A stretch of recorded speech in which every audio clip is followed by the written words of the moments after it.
Vamos a hablar de una de las experiencias que, de acuerdo con algunos analistas, es una experiencia populista, la experiencia del gobierno de Evo Morales en Bolivia, pero con particularidades, una experiencia populista con grandes éxitos económicos comparativamente con otras experiencias populistas. Lo vamos a conversar este tema con el senador y candidato presidente en Bolivia, Óscar Ortiz. ¿Cómo estás? Muchas gracias por estar aquí. Óscar, sos un senador, fuiste también presidente del Congreso, ¿no? Sí, del Senado. Exactamente. Muy buenas tardes, muchas gracias. Sos un senador por Santa Cruz, que es un estado, una región que resiste de alguna manera muy fuertemente el gobierno de Evo Morales históricamente, ¿no? Esto es así. Primero, para entender qué es Santa Cruz y su dirigencia política, ¿cómo se caracteriza? Buenas tardes, gracias por la oportunidad. Bueno, represento como senador al departamento de Santa Cruz. Es un departamento muy productivo en lo agropecuario, muy volcado a la integración internacional, muy cercano a la Argentina, al Brasil también. Pero nosotros venimos trabajando en la resistencia democrática de Evo Morales hace 13 años, venimos construyendo un proyecto político nacional. Y hemos tenido mucho éxito en ser, creo, el único partido de oposición que después que se cayó el sistema político en Bolivia en el año 2003, ha logrado construir una estructura nacional. Siempre nos falta mucho y vamos a seguir trabajando, pero tenemos el desafío de ofrecer a los bolivianos una verdadera alternativa para el futuro. Hay algunos medios de prensa en Bolivia que califican a los políticos surgidos de Santa Cruz como una élite dirigente conservadora. ¿Qué respondes a eso? Bueno, yo creo que siempre hay muchos preconceptos. Nosotros, por el contrario, queremos que así como ha progresado este departamento, progrese toda Bolivia. Y siempre en las etiquetas son relativas. ¿Y el progreso lo me dice el progreso de Santa Cruz en términos económicos? O sea, ¿se recorta mucho, se diferencia mucho del resto de Bolivia? Es económico, obviamente, pero también es social. Por ejemplo, nuestro partido Demócratas tiene la gobernación en el departamento y tiene los mejores indicadores sociales. Nosotros siempre, por ejemplo, tenemos los mejores hospitales. Es donde el Estado, a través de un gobierno, allá se llama departamental, lo que aquí serían las provincias, ha invertido más en modernizar esos hospitales, en tener la última tecnología, en tener en el sistema público boliviano, algo que en otros países es normal, pero que en nuestro país no es, por ejemplo, aceleradores lineales para combatir el cáncer, equipos para hacer operaciones de corazón, incluso trasplantes de hígado.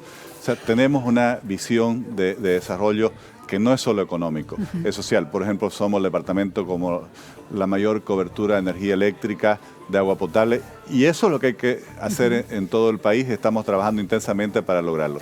Óscar, en Santa Cruz, ¿los indicadores económicos cómo son? Hay una economía que sobre todo está basada en el sector productivo agropecuario. Y es un desafío para todo el país. Por ejemplo, una de las críticas que nosotros tenemos a Evo Morales con relación a su introducción es que, si bien no ha hecho quizás la locura que hicieron en Venezuela de destruir el aparato productivo, ha impulsado una especie de economía que podríamos llamar crecimiento sin desarrollo. Se ha inyectado mucho dinero a la economía vía obra pública y vía incentivo al consumo. Pero hay problemas estructurales que no hemos solucionado. Por ejemplo, más del 70% de los bolivianos, algunos dicen hasta 80%, trabajan en el sector informal, sin ningún seguro, sin jubilación, sin estabilidad, sin mayores beneficios, sin acceso a la salud. Tampoco diversificamos la economía. Hoy dependemos más que antes que llegue Evo Morales al poder, solo de dos sectores, gas y minerales, y un poquito de soya. Pero no hemos desarrollado una diversificación económica que nos permitiera ser menos vulnerables a todas estas oscilaciones de los precios internacionales como estamos sufriendo hoy. Óscar, si uno, desde tu perspectiva, analiza Bolivia, en estos 13 años casi de gobierno de Evo Morales, esa figura mítica en la que se ha convertido Evo Morales como hombre de izquierda en una América Latina en la que avanzan gobiernos, democracias liberales que desdicen el recorrido que estaba haciendo América Latina. ¿Cuáles serían los rasgos, de acuerdo con tu opinión, de esta Bolivia de hoy, de Evo Morales? Que la convierten en una Bolivia populista. Yo creo que Evo Morales, primero como persona, como líder, y después lo llevó al país, él perdió una gran oportunidad y el país perdió una gran oportunidad. Él podría haber sido un gobernante que, representando la inclusión indígena, la inclusión de los más pobres, integrase el país, lo uniese. Bueno, siempre tenemos el gran modelo de Mandela. Fue todo lo contrario. Se decidió seguir el modelo de Chávez. Ahora es el único que apoya a Maduro abiertamente, creo, en el continente. Y eso se ha hecho enfrentando, confrontando, dividiendo a los bolivianos. Quizás se conoce menos el caso boliviano porque, claro, no hay los muertos que hay hoy en Venezuela, en Nicaragua. Pero poca gente sabe que hay más de 1000 bolivianos refugiados reconocidos por las Naciones Unidas, en otros países que hay exiliados, que tenemos juicios que duran 8, 9 o 10 años y nunca terminan, contraviniendo nuestras propias leyes, que no hay una justicia independiente y sin eso no hay democracia. Que hoy estamos yendo hacia una elección donde su candidatura es inconstitucional. Claro, se presenta a su tercera reelección Evo Morales en las elecciones de octubre, ¿no? Buscando un cuarto mandato. A pesar, y aquí traigo una carpeta, Bolivia dice no, es el eslogan con el cual la oposición, la gente ganó el referendo el 21 de febrero de 2016, en el cual triunfó el no, que él mismo había convocado ese referéndum pidiendo una reforma constitucional para que le habiliten 2 reelecciones consecutivas. A pesar de haberlo perdido, un tribunal constitucional sin ninguna independencia, con todos los miembros seleccionados por la mayoría oficialista en la Asamblea Legislativa, ha dictaminado que es un derecho humano postularse indefinidamente. Entonces, incluso hoy se estaría yendo hacia la posibilidad de la reelección indefinida. Sin embargo, ese mito que quizás todavía se preserva en el exterior ya no existe en Bolivia. Hoy hay una mayoría de bolivianos que ve con mucha, primero, frustración quienes habían votado por él inicialmente y obviamente con mucha desesperanza el camino que ha tomado Evo Morales. Se supone que, tal como están dadas las cosas, las encuestas le dan el primer lugar a Carlos Mesa, ¿no? Esto es así, el expresidente. Mire, hay distintas encuestas, obviamente. O sea, Morales no ganaría las elecciones de octubre. Ambos, bueno, Evo Morales está alrededor de 30, Mesa estaba alrededor de 30, hay encuestas que los muestran bajando, algunas ya lo llegan a poner en 22, y mi persona, yo estoy en el tercer lugar subiendo, prácticamente nacemos como una candidatura nueva, me falta todavía ser mucho más conocido en el nivel nacional, pero estamos subiendo. Lo que sí hay es, claro, una mayoría de los bolivianos, algunos estiman 55, otros 60%, que claramente quieren votar por otra opción. Y nosotros estamos trabajando para representar ese cambio. En todas partes donde yo voy, la gente dice queremos un cambio. Y eso muestra cuánto las cosas son diferentes de cuando Evo Morales llegó. Porque él llegó también representando la esperanza de cambio. Pero muchas de las banderas que él representaba, la inclusión indígena, el respeto al medio ambiente, la lucha contra la corrupción, hoy su gobierno está totalmente aplazado en todas ellas por la opinión pública. Oscar, leí una entrevista que te hacían en Chile, estuviste también de paso por Chile, donde alertabas acerca de algo que también se sostiene en Argentina, el riesgo de que Bolivia se convierta en una futura Venezuela. Ahora, la experiencia boliviana es paradójica por esto mismo que señalábamos, el éxito económico de Evo Morales en indicadores macroeconómicos claves, los elogios que ha tenido de parte del FMI en 2009, del BID, señalando el crecimiento, el ahorro fiscal, la baja inflación. ¿Se sorprenden ustedes como dirigentes políticos de un departamento acostumbrado a pensar económicamente, con mucha formación en términos económicos, que un hombre venido por fuera de ese mundo de la economía, desconocedor completo de la economía, haya logrado alinear a Bolivia por un camino de crecimiento económico? ¿Es de alguna manera una sorpresa que los obliga a repensar cómo conciben el populismo, según la perspectiva que tienen de ¿Dónde se ha dado el populismo? Ha habido mucho ingreso de dinero. Es verdad que durante algún tiempo mantuvieron las cuentas equilibradas mientras los precios internacionales eran altos. Hace 4 años que tenemos un déficit de 7-8%, que no es poca cosa. Entonces, ¿qué hemos hecho, Luciana? Nos hemos gastado la herencia que se recibió. ¿Cuál era la herencia? Reservas de gas muy grandes, con precios internacionales que se multiplicaron por 4 y por 5, ¿no? Ustedes son uno de nuestros clientes, y también proyectos minerales que generaron mucho ingreso. ¿Qué está pasando hoy? Tenemos la experiencia de la renegociación del contrato con Argentina. Porque estos elogios del FMI es de 2009 y el BID 2012. Hoy el panorama es otro. Hoy hay un panorama en el cual el país está disminuyendo sustancialmente sus ingresos.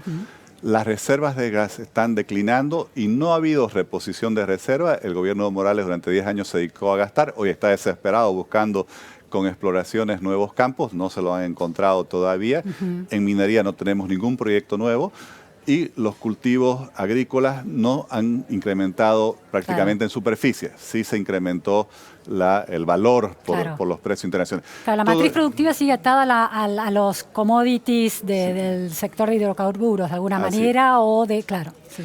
¿Cuáles son las pruebas de que el gobierno vende un discurso que no se asienta en la realidad? Argentina prácticamente con la nueva renegociación nos va a comprar la mitad de lo que debiera comprarnos con el contrato anterior. ¿Por qué? Porque Bolivia está incumpliendo con la entrega de los volúmenes comprometidos.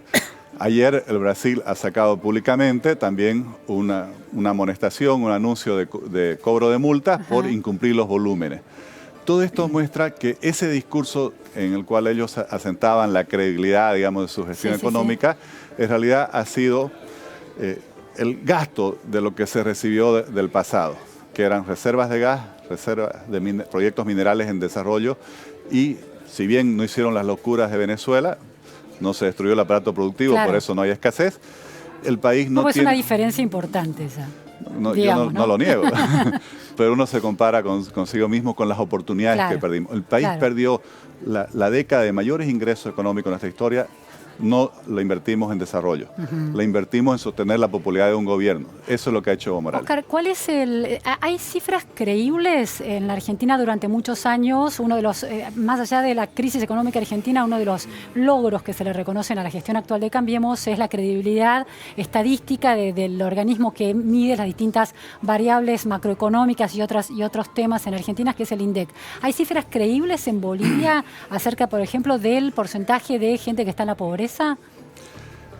Yo diría del Estado, digo, del Estado. Yo diría que son relativamente creíbles. ¿Y a cuánto asciende? Hay una, por así decir, supervisión internacional que todavía juega algún rol.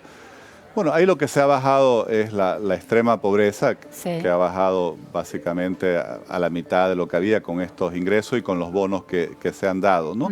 La preocupación es algo que también se da en otros países, es la vulnerabilidad de lo que se llama la nueva clase media.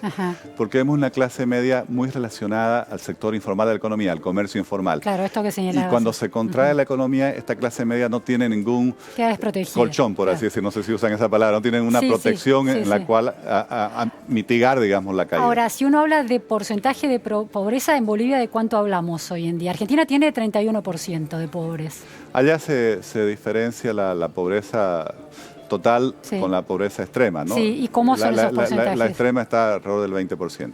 ¿Y la total? Bueno, la total todavía debe estar en 34, 35. ¿Y cuando asumió Evo Morales, cómo estaba ese porcentaje? Lo que pasa es que había un nivel de extrema pobreza que estaba alrededor de 40, ¿no?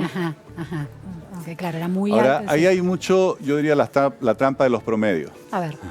En el sentido que estas mediciones también se calculan en función de ingresos que han subido, muchas veces suben por los bonos, pero no hemos solucionado otros problemas estructurales de la pobreza. La sostenibilidad del empleo, la prueba es que casi 80% trabaja en la informalidad, la cobertura de salud. Mire, hay algo que yo le he explicado hoy a unos diputados argentinos. Hay esta controversia sobre que muchos bolivianos vienen y se atienden en Argentina, pero cuando van los argentinos no lo atienden en Bolivia.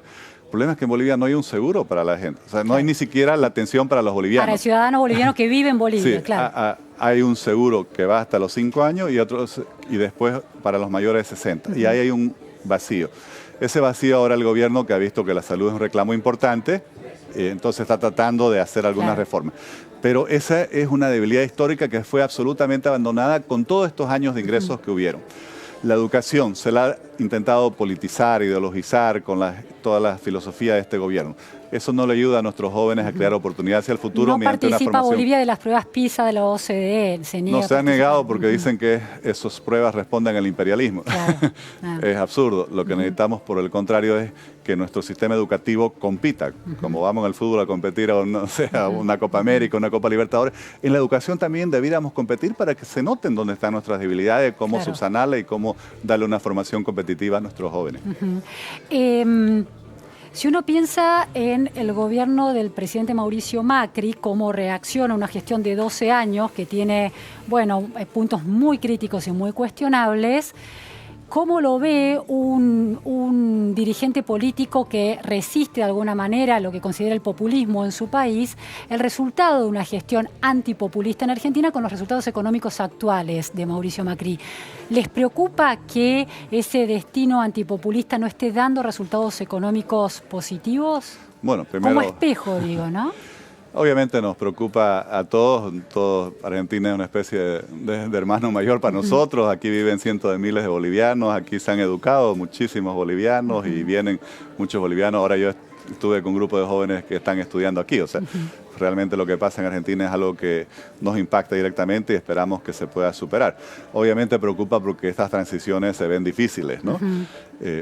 Ahí hay dos temas, sí, Luciana. Uno es la transición del populismo en los temas institucionales. Sí. Ahí Bolivia ha perdido toda su institucionalidad. Tenemos una caricatura a la democracia, no hay una justicia independiente, aquí todavía algo se preservó. El gobierno controla los 2/3 de ambas cámaras de la Asamblea Legislativa y a través de eso ha seleccionado, por ejemplo, a todos los miembros del Tribunal Electoral y se usan los juicios para perseguir a los opositores y no hay realmente ningún tribunal ante el cual defenderse efectivamente. La corrupción, yo soy candidato a otras cosas porque me he dedicado a denunciar la corrupción y en casos en los cuales he podido demostrar la culpabilidad del gobierno, hay impunidad cuando se trata del gobierno, mientras que hay gente de la oposición por temas administrativos lo vuelven directamente en causas penales y los tienen ahí perseguidos buscando que la gente se desanime, se esconda ya, o se vaya del país. ¿Evo Morales es acusado de corrupción como es acusada la expresidenta Fernández de Kirchner? Bueno, ¿Tiene causas de ese tenor? No hay una causa directa contra él. Hay un problema que lo afectó mucho de una señora que fue su pareja y que trabajó para una empresa china que se había adjudicado $600 millones en contrataciones directas y esa señora además se dedicaba a visitar autoridades y empresas para gestionar adjudicaciones de contrato, para gestionar exenciones de multas, por ejemplo en el caso de empresas constructoras, para gestionar fallos judiciales. Pero hay casos también que han llegado a niveles muy altos. Hay un caso, por ejemplo, que yo investigué mucho, que es el Fondo Indígena. Imagínense, era para ayudar a los pueblos indígenas. Y depositaron millones en las cuentas personales de dirigentes. En lugar de que el dinero llegue a los proyectos de desarrollo, ¿Hay responsables presos o con sentencias en Bolivia? No hay. Cuando se trata del gobierno casi nunca hay. Ellos en algunos casos incluso llegan a detener a la gente, pocos meses después son liberadas y los juicios van quedando ahí y nunca terminan. Oscar, volvemos entonces a la pregunta de este gobierno que se presenta a la gestión de Cambiemos como una resistencia al populismo de 12 años de kirchnerismo, pero que no logra cumplir con la promesa económica. En el caso de Bolivia tienen un desafío mayor, no solamente tienen, es resistir a un gobierno populista, pero que ha tenido éxitos económicos, por lo menos en términos generales. ¿Qué lecciones aprenden de esta gestión del presidente Macri ustedes? En esos términos, ¿no? Es difícil opinar sobre asuntos internos de otro país. No, pero no sobre Argentina, sino a la hora de plantarse como la identidad política en contra del populismo, pero bueno, parece no ser tan fácil esa salida. Sí. Primero, Luciana, claro, a nosotros nos cuesta, quizás porque ustedes ven que frente a Venezuela y Nicaragua no estamos tan graves, pero la principal preocupación que tenemos los bolivianos es que no vamos por el camino de Venezuela. Porque realmente sentimos nuestra democracia amenazada. Desde el momento que el presidente no ha obedecido el voto del 21F, como llamamos el voto del referéndum, directamente ya se siembran dudas para todo el resto que viene. Va a reconocer el resultado de las elecciones, en fin, por eso nosotros decimos que el control electoral va a ser muy importante. No tenemos la misma situación económica que Argentina, por ahora. Ustedes tienen una ventaja, que tienen un gran ingreso por la producción del campo, que es algo renovable. Nuestra gran debilidad es que dependemos mucho de los ingresos del gas y de los minerales que son no renovables y en el mediano plazo todavía no se ha encontrado nuevas reservas en ninguno de los dos campos. Entonces hay preocupaciones hacia el futuro sobre si, por ejemplo, el Estado boliviano va a ser sostenible con los ingresos. Está claro que la preocupación de todos debe ser evitar el tema de la inflación. Nosotros tuvimos una hiperinflación muy alta en los años 80 y eso es un tema fundamental, que no haya inflación. Un horizonte preocupante, claro. Sí. Otro tema fundamental es defender el valor de la moneda. Nadie quiere que se devalúe su moneda. Nosotros tenemos una moneda estabilizada, fijada, de hecho, ya por varios años. Pero todo eso va a depender también de qué manejo podamos hacer para generar nuevos ingresos, y eso solo promoviendo exportaciones y obviamente evitar los gastos excesivos del Estado. Hoy Evo Morales, como nadie había tenido en el pasado, tiene aviones, helicópteros, todas las empresas públicas están haciendo grandes edificios y sin embargo se ha abandonado mucho la infraestructura social, hospitales, escuelas. Pero el déficit fiscal que señalabas del 8%, dijiste Sí. del 8%, ¿tiene que ver con sostener a los sectores vulnerables y muy vulnerables de Bolivia o con corrupción, por ejemplo? Muy poco de eso va a política social. Ellos dicen que están haciendo inversiones en empresas públicas que van a rendir ganancias para el país en el futuro. La verdad es que las que han hecho hasta hoy no están dando ninguna utilidad, más bien se están convirtiendo en lo que nosotros allá en Bolivia denominamos elefantes blancos, o sea, en proyectos que más bien dan pérdidas, y ahí nos hemos gastado miles de millones de dólares descuidando el tema social y descuidando el tema productivo. Y mucho de eso está asociado a la corrupción, porque en esas grandes adjudicaciones, que lamentablemente son sin licitación, el gobierno de Morales, yo presenté un estudio recientemente, ha emitido 93 decretos y 13 leyes liberándose de las licitaciones, permitiendo las contrataciones directas. Y en esas contrataciones directas es casi imposible que no haya corrupción. Muchísimas gracias, Oscar. Estaremos atentos al panorama de Bolivia, un país tan interesante, tan hermoso realmente. Así que te agradecemos este escenario que permitiste construir. Gracias, Luciana, por esta oportunidad.